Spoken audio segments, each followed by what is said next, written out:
Olá, queridos, a paz do Senhor Jesus Cristo a todos vocês. Eu sou o Fernando Aquino e estou aqui para mais um Me Edificando à Luz da Bíblia. E hoje vamos falar um pouquinho da lição número 11 da revista da editora CPAD, a revista Lições Bíblicas. E o título dessa lição é A Urgência do Discipulado. É uma lição muito importante. Eu gostaria que você que está nos assistindo pudesse ir conosco até o final dessa lição. Eu tenho certeza que coisas maravilhosas Deus tem para falar ao seu e ao meu coração. E é claro que eu gostaria de estar iniciando a princípio essa lição, em primeiro lugar, agradecendo a todos vocês, tá? Muito obrigado aos amigos do canal, os inscritos aí, aqueles que estão, de uma forma ou de outra, interagindo conosco e nos auxiliando para que a gente consiga trazer esse conteúdo abençoado para vocês. Vamos lá então para a nossa lição aí. O texto, a princípio, está em Mateus 28, verso 19, diz: Portanto, ide, ensinai todas as nações, batizando-as em nome do Pai, e do Filho, e do Espírito Santo. A verdade prática nos diz: chamamos de discipulado na fé o aprendizado de um discípulo por meio de seu mestre, olha aí, gente, na igreja, para ajudar a desenvolver o seu crescimento espiritual. Está mais explicado o que é discipulado, mas a gente vai ver com mais detalhes ao longo dessa lição. Vem conosco aí.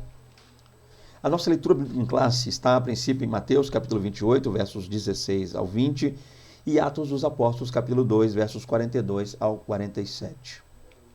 A nossa introdução nos diz: o discipulado acompanha a pregação do Evangelho desde o princípio e é de fundamental importância com base inicial na formação cristã do novo convertido.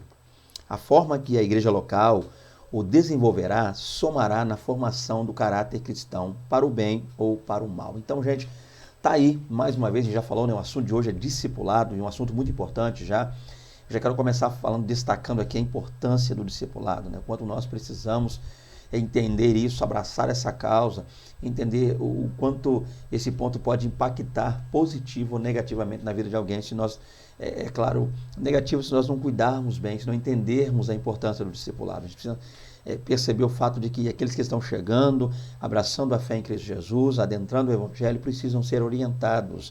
E cabe a nós, os que temos mais tempos de igreja, né, que somos já há um certo tempo aí orientados pelo Senhor Jesus Cristo, aqueles que já caminham com o Senhor há um certo tempo, aqueles que pelo Espírito Santo também são orientados, cuidados, assistidos pelo Espírito Santo, precisam também de uma forma bem branda, amorosa e muito cuidadosa, eu diria, auxiliar aqueles que estão chegando. E é sobre isso que a gente quer falar um pouquinho nessa lição aí. Vamos para o nosso primeiro tópico, então, para entender mais sobre esse tema importantíssimo. Em primeiro lugar, o primeiro tópico está aí. O que é o discipulado? Vamos entender primeiro, a princípio, o que seria o discipulado. Discipulado, ou o discipulado. O termo discipulado vem de discípulo, que significa aprendiz, aluno, seguidor. Olha que coisa importante. Então a gente passa a entender, a princípio, que esse termo discipulado, né, que a gente tanto faz menção a ele, né, sendo como uma das disciplinas, doutrinas, como você quiser falar, mandamento, ordenança de Cristo, dentro da igreja de Deus, para com aqueles que estão abraçando a fé, os neófitos na fé, a gente precisa entender isso aqui. A princípio, esse termo discipulado vem de discípulo, ou seja, discípulo significa aquele que é um aprendiz, aquele que é um aluno, aquele que está sendo ministrado, assistido, acompanhado, ok? Um seguidor que, por seu mestre, está sendo orientado. O termo se aplica com frequência nos evangelhos aos seguidores de Jesus. Então, quando a gente vê essa expressão discípulos, os discípulos do mestre, os discípulos de Cristo, os discípulos, sempre que a gente vê essa alusão a discípulos, ou pelo menos a maioria das vezes que a gente vê essa expressão discípulos lá nos evangelhos, sempre fazendo alusão aos discípulos de Cristo, aqueles que andaram com o Senhor, e nós conhecemos hoje como os 12 apóstolos de Cristo Jesus, ainda que Judas Iscariote tenha se perdido, mas ainda assim nós vemos que Matias, né, Atos 1 vai mostrar-nos que Matias, ele substitui a Judas Iscariotes, sendo ele também anteriormente um discípulo, porque esse era um dos critérios para se tornar um apóstolo, né?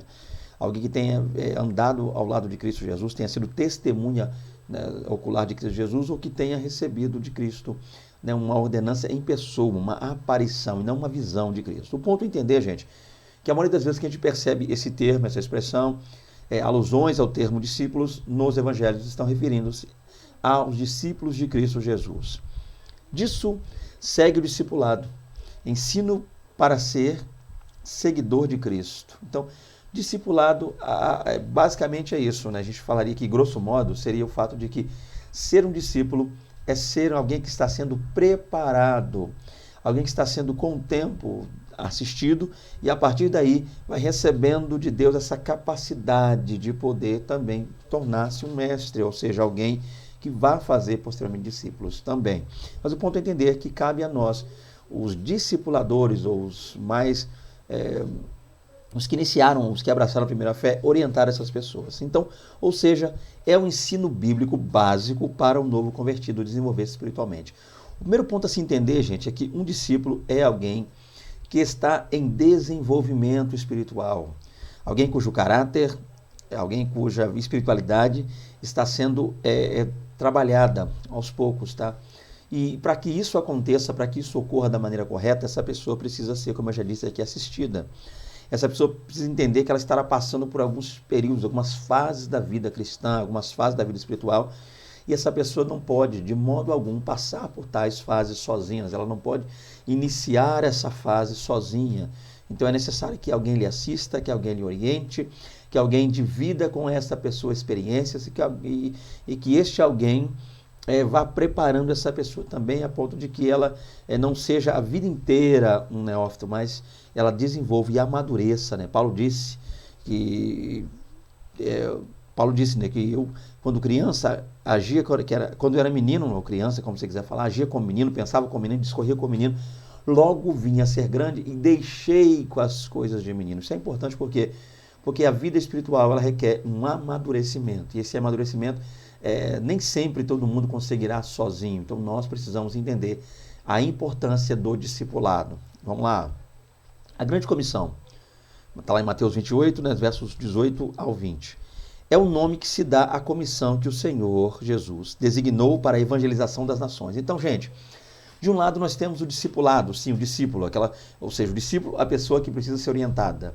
O discipulado é o processo onde ocorre essa orientação. E, por outro lado, nós temos a grande comissão, que a grande comissão é a partir daí que dá-se início a esse processo para iniciar o discipulado. Por quê? Porque a partir da grande comissão, a gente prega o evangelho, as almas, as pessoas se convertem a partir daí, cumprindo o ID do Senhor, e essas pessoas que vêm a Cristo, essas pessoas que abraçam a fé, passam a partir daí por quem pregou a elas ou pela igreja na qual lhes foi escolhida para estar ou que elas desejaram estar, elas passam a partir daí a serem orientadas. Esse é o ponto. Mas o ponto básico a se entender é o seguinte: nós geralmente chamamos na Bíblia ou melhor dizendo, na parte teológica, nós chamamos de grande comissão, esse ID, esse mandamento, essa ordem que Cristo deu à igreja. Assim que Jesus ressuscitou, passados alguns dias, né, Jesus caminhou 40 dias aqui nessa terra, após ter ressuscitado dentre os mortos, no terceiro dia lá. Então Jesus ele passou esses 40 dias basicamente orientando os seus discípulos, orientando a igreja. E dentro dessas orientações, ele deu ordens à igreja, ordens muito claras, muito diretas, para que a igreja saísse a campo a evangelizar, a pregar, a cumprir o ID do Senhor. É claro que ele disse que permaneceriam em Jerusalém até que do alto fossem revestidos de poder, mas a partir daí, né, eles tornariam-se testemunhas de Jesus Cristo, tanto em Jerusalém, Judeia, Samaria e, é claro, os confins da terra. O ponto é entender isso aqui, gente. De um lado nós temos o discípulo, aquela pessoa que precisa ser orientada, discipulada, assistida, abraçada, tá? Aquela pessoa que precisa ser acompanhada, mas também do outro lado nós temos a grande comissão, ou seja, as ordens, as orientações de Jesus Cristo para que nós entendamos esse processo. Vamos lá.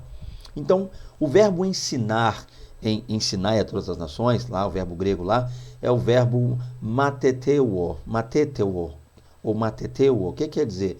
Significa fazer discípulos, disciplinar. Então é muito mais do que simplesmente pregar para alguém. Pregar o evangelho e após a aceitação desta pessoa, é necessário que a mesma que aceitou a Cristo Jesus precisa ser acompanhada, ensinada. E ensinar é caminhar junto. Isso é discipulado. Discipulado é caminhar junto. E aquele que tem uma melhor experiência, aquele que tem mais tempo de evangelho, precisa sim pôr do seu lado aquele que não tem, o neófito na fé, e caminhar com essa pessoa e dentro desta caminhada lhe ensinar as questões básicas, claras, essenciais do evangelho. O discipulado não é opção, é mandamento divino para a edificação e crescimento espiritual de cada cristão. Se nós analisarmos lá o ID de Cristo Jesus, né, ID, portanto o ID, esse neto das nações, quando ele diz ID, a forma que está ali, né, está no imperativo, ou seja, é uma ordem muito clara. Jesus não nos aconselha a irmos, ele não nos orienta a irmos. Ele não pergunta se nós achamos por bem ou não ir.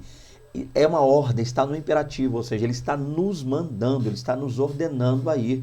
Ele está nos compelindo todos os dias a irmos a pregar o evangelho. Então, evangelizar, discipular e exercitar, né, exercer a grande comissão é um mandamento, é uma ordenança, é uma obrigação nossa. Nós não estamos aqui para pensar se queremos ou não, se estamos dispostos ou não, se o tempo é viável ou não.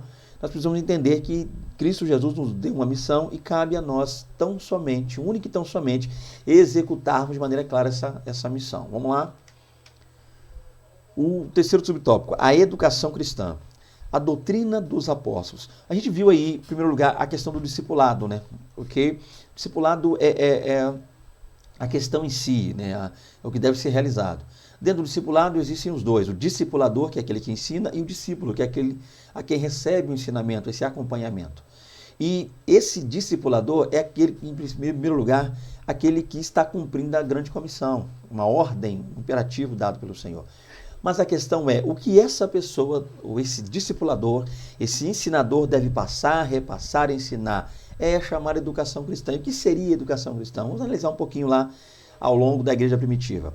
A doutrina dos apóstolos. Gente, muito se fala a respeito da doutrina dos apóstolos. Há muitas dúvidas com relação a isso, né? Algumas pessoas ainda têm dúvida hoje do que seria, né? O que é realmente a doutrina dos apóstolos, né? Do que consiste a doutrina dos apóstolos. Vamos tentar entender isso aqui juntos.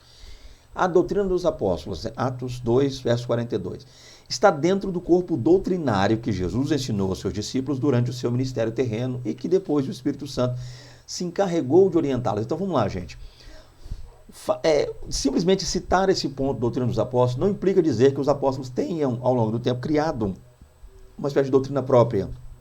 O fato de Jesus ter andado com eles e após isso, né, após a sua ressurreição, sua morte e por conseguinte a ressurreição, e ter ido, né, ser assunto aos céus, estar com o Pai, à destra de Deus, como Estevão assim também ouviu lá em Atos dos Apóstolos.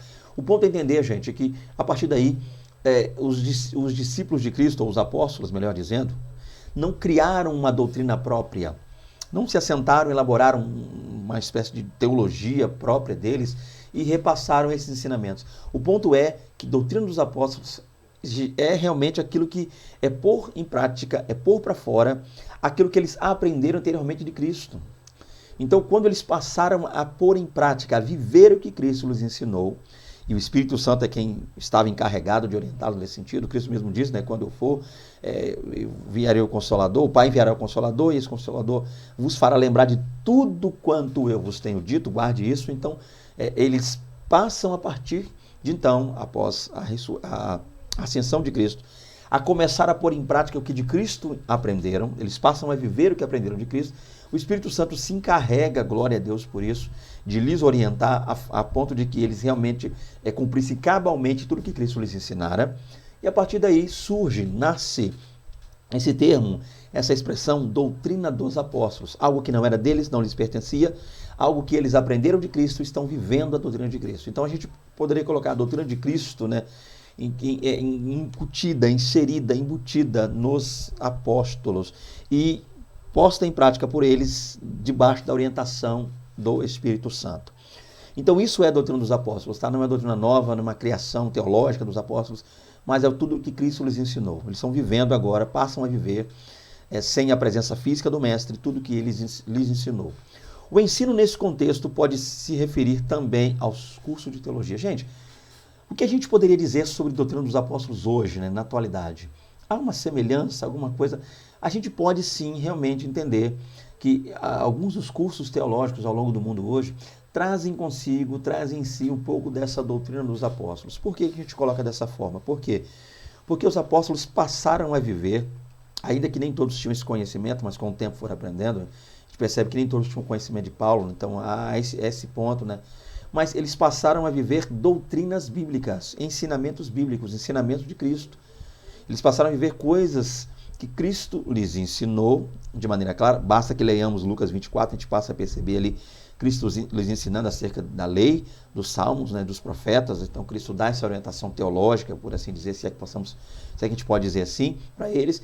E isso se assemelha um pouco com cursos teológicos. Por quê? Mas é claro que eu estou falando, me referindo a cursos teológicos, que são cursos de teologia bíblica, porque hoje a gente vê uma vastidão muito grande de cursos teológicos, uns de cunho crítico literário, outros acabam. Então, a gente passa a entender que isso aqui, ou a doutrina dos apóstolos, ela se assemelha, ela está embasada, ela está dentro, e ela pode ser equiparada a cursos teológicos atuais, mas de doutrinas bíblicas, curso teológico cujo alvo é a teologia bíblica, onde o foco principal é a Bíblia, onde está pautado na Bíblia. Esse é o ponto, tá, gente? Então, nesse quesito, quando você faz um ensino teológico, quando você tem essa oportunidade de estudar mais a Bíblia, onde o foco desse estudo seja a palavra de Deus revelada, a saber, a Bíblia, aí sim nós podemos dizer que um pouco dessa doutrina dos apóstolos também pode ser referida como ensino teológico. Nesse sentido aí, é claro.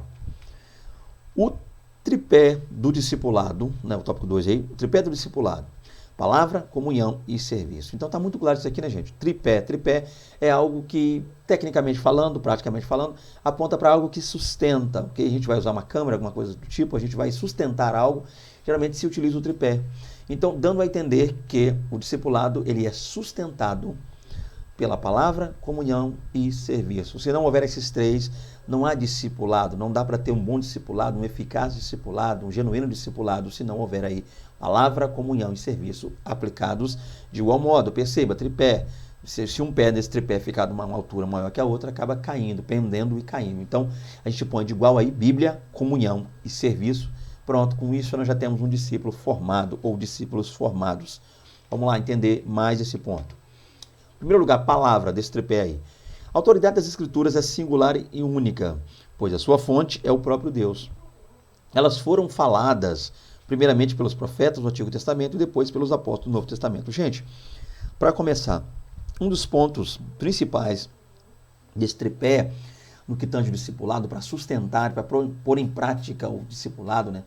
Nós vamos entender que é necessária a palavra. A gente não pode passar uma vida discipulando pessoas através somente dos nossos testemunhos pessoais, ainda que nossos testemunhos pessoais falem bem, falem alto, auxiliam pessoas que estão passando pelas mesmas dificuldades que nós passamos, mas a base do nosso ensinamento, do nosso discipulado, não deve ser, a princípio, as nossas palavras ou conhecimentos filosóficos ligados a questões meramente humanas.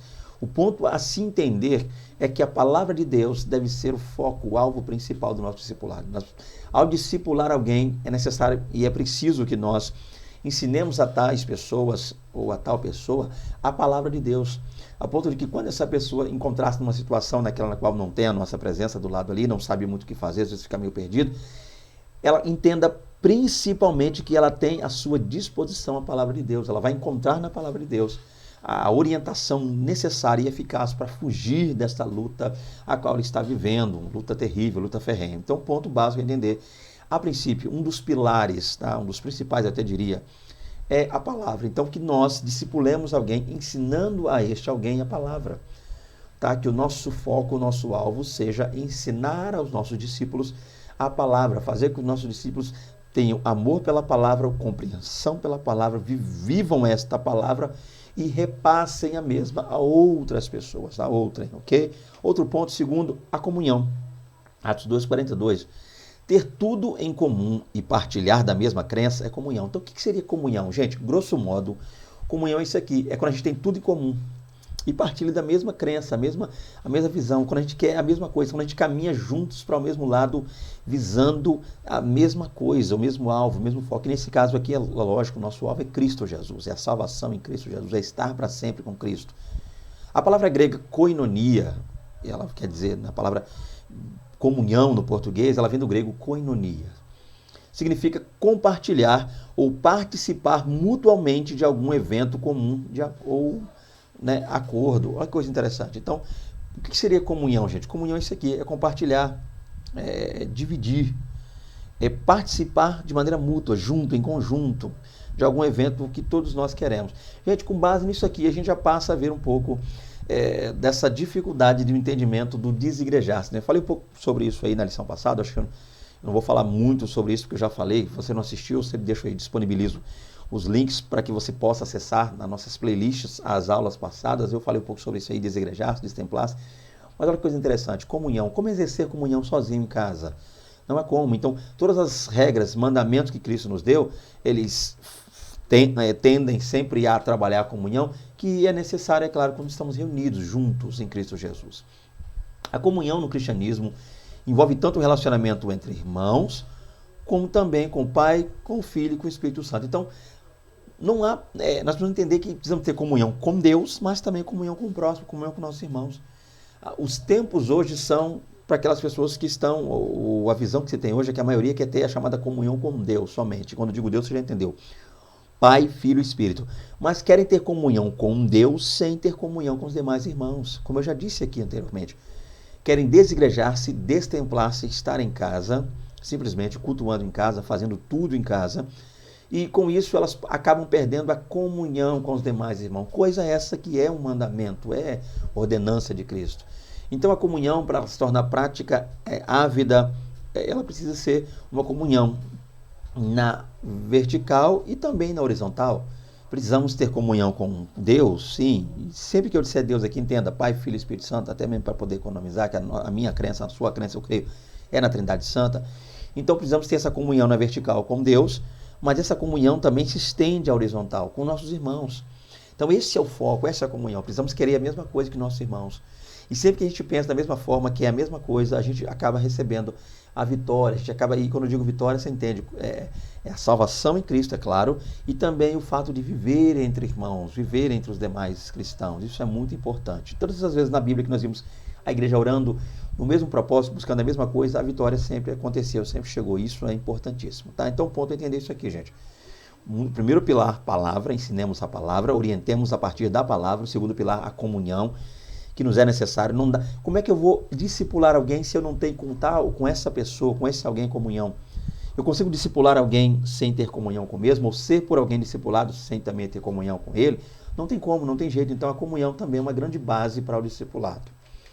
Por fim, nós temos aqui, né, a comunhão na igreja de Jerusalém. Vamos entender esse ponto aqui básico.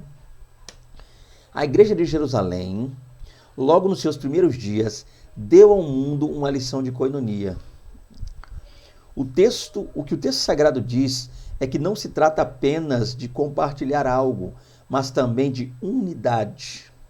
Todos os crentes tinham o mesmo propósito, as mesmas esperanças, servindo ao mesmo Senhor. Então, para começar, gente, hoje nós queremos entender um pouco sobre comunhão. A gente basta lermos lá o início de Atos dos Apóstolos, o início da igreja ali após o dia de Pentecostes, a festa de Pentecostes, na qual ocorreu o conhecido chamado dia de Pentecostes, onde o Espírito Santo desceu, batizou aquelas pessoas, as renovou, e a partir dali nós vemos uma expansão, um crescimento maravilhoso, né, genuíno, natural e maravilhoso da igreja de Deus. A gente passa a entender que esta igreja, né, a igreja do primeiro século, ou como nós conhecemos, a igreja primitiva de Jerusalém, ela deu um tremendo, maravilhoso exemplo aí de comunhão, tá? A Bíblia vai dizer que eles não só compartilhavam o que tinha, porque comunhão, gente, nem sempre é compartilhar questões físicas, nem sempre é dividir algo fisicamente falando, tá? Uma moradia, uma alimentação, roupas, nem sempre é isso. Comunhão também é querer a mesma coisa, é viver em unidade, viver juntos, independente das diferenças, aprender a lidar. E quando eu digo diferença, você já entendeu, tá? Diferença de pensamento, divergência, isso acontece muito dentro da igreja, ok?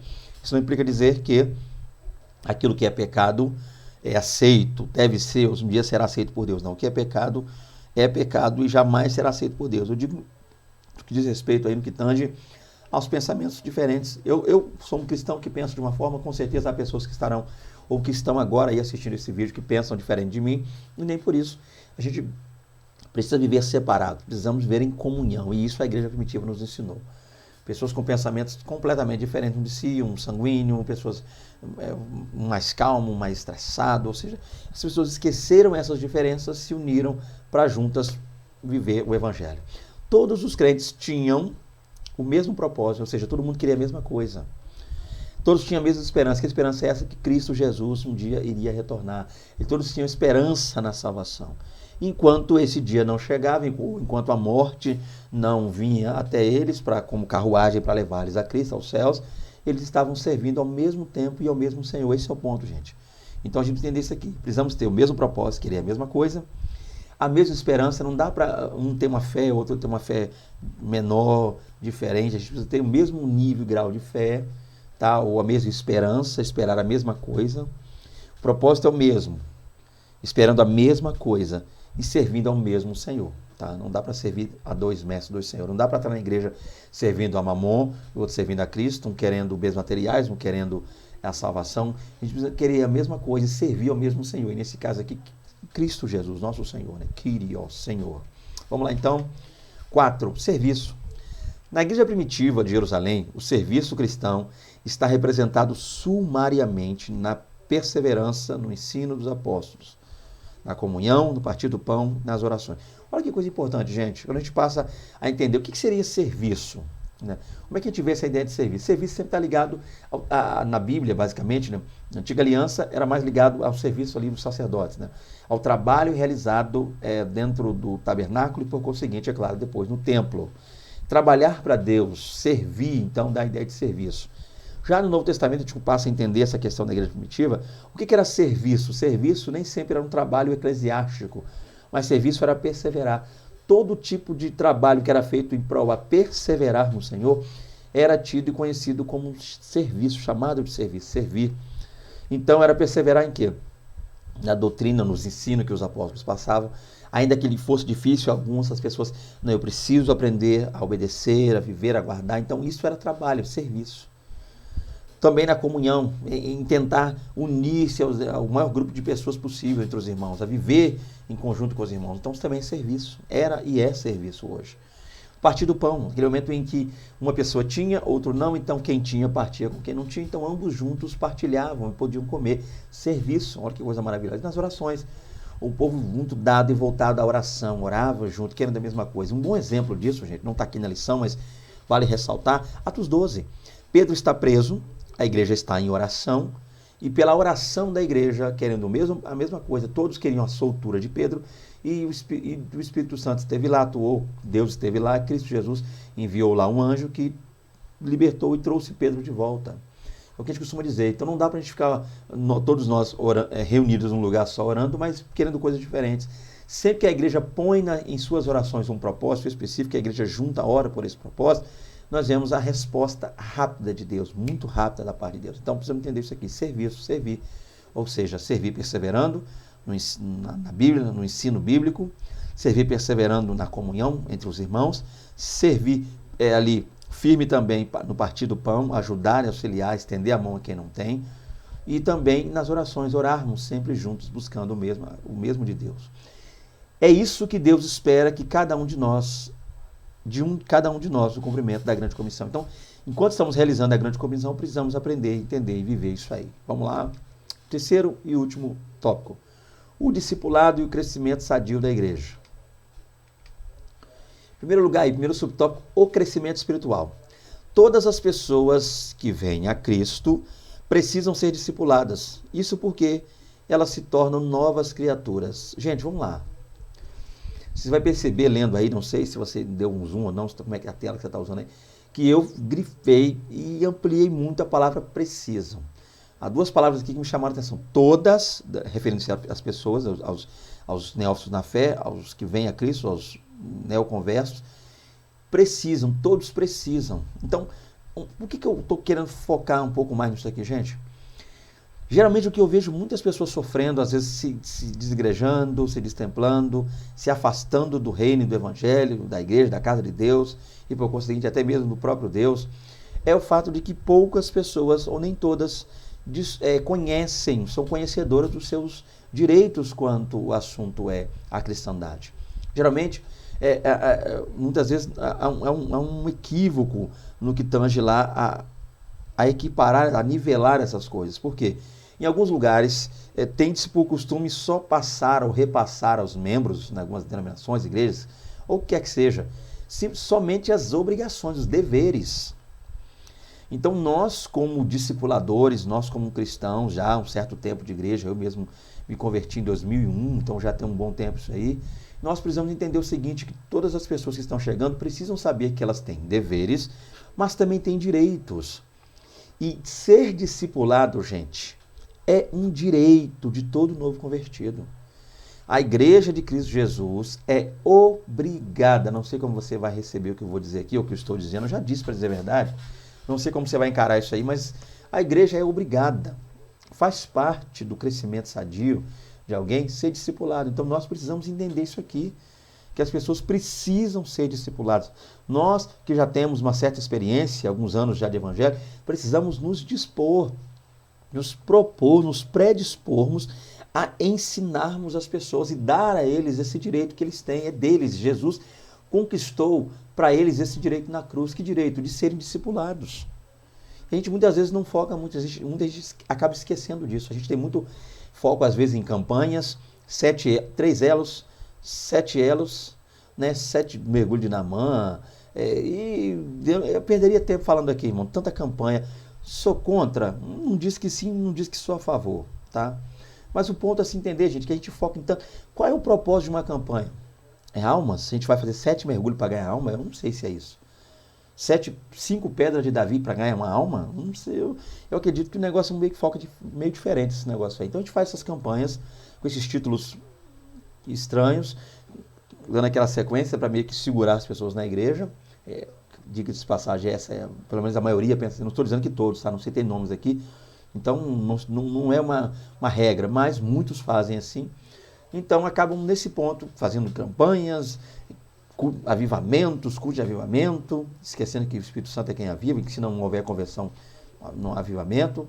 Então, curas, milagres, libertações, campanhas, quando na verdade se esquecem de um detalhe: se as pessoas que aceitaram a Cristo nessas ditas campanhas, culto de avivamentos, festividades, aniversários de igreja, que muitos se tem, essas pessoas, uma vez que se converteram e aceitaram a Cristo, precisam ser a partir daí discipuladas. Porque às vezes a pessoa aceita Jesus, vem para a nossa igreja e fica sentada lá. Ou até antes, né, a pessoa vem visitar, a gente na hora faz a oferta, aquele negócio todo, aí lê o nome dos visitantes, faz aquela coisa mecânica, parecendo um robô: visitantes, sejam bem-vindos. Não fala com a pessoa, não dá um abraço, não pega na mão, não pega o endereço, não tem contato. Aí naquele primeiro dia que a pessoa aceitou, a gente fala, e a pessoa aceitou, agora ela dali, ela é membro ali, no segundo culto, normal, ninguém nem fala mais com ela, fica jogada pelo canto. Não estou dizendo que todo mundo faz assim, mas a maioria, por onde eu tenho passado, eu percebo isso. Então o ponto básico é se entender, gente, é obrigação nossa como igreja discipular. E é direito de um novo convertido, um neófito na fé, ser discipulado. Isso aqui não tem que se conversar, isso aqui não é um ponto de se pensar ou não, se deve ou não fazer. É obrigação, é necessário, é essencial. E quem dera que todos nós entendêssemos isso aqui. Então discipular, gente, é realmente sentar, é parar tudo, sentar com a pessoa e ir passando passo a passo as orientações necessárias para que ele cresça na fé. O problema é que o que atrapalha um inimigo, vamos falar sobre isso aqui, gente. Qual é o maior inimigo do discipulado? É o fato de que a pessoa, que hoje é um cristão, já maduro na fé, muitos pensam assim: olha, quando eu me converti, eu não tive ninguém para me discipular, não. Eu tive que aprender na marra, vamos dizer, no facão, na força. Eu tive que aprender, eu não tive essa oportunidadezinha, essa moleza de ter ninguém me discipulando, não. Eu tive que me lascar, né? Desculpa a expressão, perdão, gente. Eu tive que me virar para alguém, para eu chegar onde eu estou.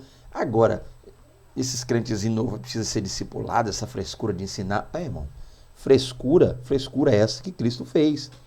3 anos discipulando ali os discípulos. Então, alguns consideram frescura. Paulo, muitos anos foram dedicados a discipular. Esses que se tornaram discipuladores através de Paulo, como Timóteo, Tito, foram por ele primeiro discipulados. Então, esse negócio de, já que eu não fui discipulado, e que não seja também, eu não fui discipulado e me tornei esse cristão poderoso, alguns falam que eu sou, então não quer ir para lá. Não é assim não, a gente não pode pensar assim. Tá? Primeiro passo, então o primeiro inimigo do discipulado é isso aí. A pessoa, porque não foi discipulada, acha que os demais não devem ser, tem que aprender que nem ele aprendeu. Se é que aprendeu alguma coisa, né? Só de falar assim, nota-se que não aprendeu nada com Cristo. Outro ponto que também é perigoso. É algo que parece, ou as pessoas chamam de discipulado, mas nunca foi. O quê? Deixa eu dar outro exemplo. A pessoa aceita Jesus hoje, levantou a mão para Jesus hoje, vem para a nossa igreja, aí está conosco, aí aceitou hoje, E a gente amanhã, quando eu digo amanhã, é um dia depois, dentro de 24 horas ao menos, já estamos levando para o vale, para o monte. Tem algum problema em levar um novo convertido para o vale, para o monte? Irmão, é lugar de bênção, é lugar de receber poder. Não estou dizendo que você não deva levar, irmão. Fica à vontade, eu estou só aqui gravando um vídeo para orientar, tá? Mas vamos parar para pensar uma coisa. Um crente de 30 anos de igreja, que ele dorme à noite no monte, acorda de manhã no vale, cheio de Deus, poderoso, recebe, Deus batiza, brada, cheio de glória no monte, no vale, amém. Ele sabe que ele está lá no monte, no vale, buscando e que o diabo vai partir para cima dele, porque se ele está buscando poder, Cristo foi conduzido ao deserto e lá ele foi o quê? Tentado. Então, quanto mais você busca, maior a tentação. Só que você que tem 30 anos de crente sabe aí, já aprendeu a lidar com isso. É maduro o suficiente para lidar com isso. Mas a pessoa que aceitou Jesus hoje, como eu falei, 24 horas já está no monte, no vale, o inimigo atacando, essa pessoa está buscando o sobrenatural, mas ainda não tem capacidade em si, não tem direção em si, não tem maturidade em si para lidar com problemas. Porque o adversário, o mesmo ataque que o inimigo vai lançar contra um crente de 30 anos de igreja, é o mesmo, a mesma intensidade, o mesmo grau, a mesma força vai lançar contra um crente que aceitou Jesus hoje, meio de 24 horas de crente. Então essa pessoa precisa ser discipulada. Então, é bom para alguns levar uma pessoa com uma semana de crente para o monte, para o vale? Para alguns é bom. Mas é melhor que se sente com essa pessoa, realmente a discipula, ensine, diga, olha, cuidado, hein, você é casado, o inimigo agora se você converteu vai atacar seu casamento. Agora vai atacar seus filhos, agora vai atacar sua finança, agora vai atacar sua saúde, agora vai atacar... Cuidado que a luta agora é travada. Então isso é discipular, é preparar a pessoa para o que vem. Agora a gente leva, solta no monte, no vale, bota para orar. A pessoa não tem nem noção do que é orar, não sabe nem abrir a Bíblia ainda, está no meio daquele negócio todo, a gente envolve a pessoa naquilo. Quando vem a luta, a pessoa não está pronta, não fica. Por isso que algum converte não passa uma semana na igreja. Por isso que batiza de manhã nas águas e à noite já está fora da igreja. Por quê? Porque não foi discipulado, orientado. Então esses são os inimigos do discipulado que precisam ser combatidos por quem? Por nós, os discipuladores. Vamos continuar? Segundo, crescimento numérico. Esqueci de ler aqui, ó. Esse é o crescimento espiritual sadio. Então, gente, discipulado é crescimento espiritual sadio. Guarde isso aqui. O crescimento numérico. O processo do discipulado proporciona à igreja, além do crescimento espiritual, olha que coisa linda, o crescimento numérico. Então, quando você discipula, você está visando com isso dois crescimentos. O espiritual, porque as pessoas que estão ali discipuladas já estão tendo agora, a partir de então, sendo assistidas, passam a ter base para encarar as adversidades. Então, quando a luta vier, o vento soprar o contrário, quando o mar rugir para cima, quando as muralhas intransponíveis estiver diante, vão saber lidar com isso e não vão abandonar o barco fácil, não. Então, você tem um crescimento espiritual. Quem está lá é maduro o suficiente para permanecer firme na fé, porque foi discipulado, orientado a esse ponto. E tem também um crescimento numérico. Por quê? Porque uma vez que o novo convertido, o neófito na fé, é discipulado, essa pessoa ela passa a ganhar tanta força por ter sido discipulada, que à medida que o tempo vai passando, ela passa também a discipular outros. Ela divide a experiência espiritual com outros. Com isso, ela discipula outros. E aí esse outro fica. Então o crescimento numérico acontece também. A igreja passa a crescer espiritual e de maneira numérica. Isso é importante. É claro que existem aquelas pessoas que têm medo disso, né? Há quem tenha medo de crescimento. A palavra crescimento incomoda alguns. Né? Existem aquelas pessoas, como dizem aí, né? Aquela pessoa que tem ligada ao medo do crescimento na igreja, né? Aquela pessoa numerofobia e numerolatria, né? Como dizem. Numerofobia, medo dos números. Então a igreja começa a crescer, a pessoa fica com medo. Meu Deus, não. E muita gente é muito problema. E o numerofobia. E o numerolatria, aquela pessoa que só quer gente na igreja, independente se vai aceitar, se é crente ou não, se adora ou não, se é discipulado ou não, o importante é a igreja estar cheia. Se estiver cheia, não quer saber se está no pecado, então o perigo é isso aí, tem que fugir dos extremos. Note que o propósito da terceira viagem missionária do apóstolo Paulo não foi para plantar igrejas locais, mas para discipular e ensinar a igreja de Éfeso. Formar e treinar obreiros para essa seara do Senhor. Olha que coisa linda. Ele ficou ali durante 3 anos. Então, Paulo inicia a terceira viagem missionária. Nessa viagem, só em Éfeso, ele fica ali praticamente 3 anos. Então, Paulo está focado em quê? Discipular, orientar. Uma igreja num lugar tão estratégico quanto aquele, a quantidade de pessoas que estavam vindo naquela igreja, o perigo que aquela igreja corria, primeiro ponto que Paulo entendeu é o quê? Essa igreja precisa ser discipulada, orientada, para que os ataques externos, os ataques do adversário, os ataques das falsas religiões, o ataque da idolatria não ganhe força aqui dentro.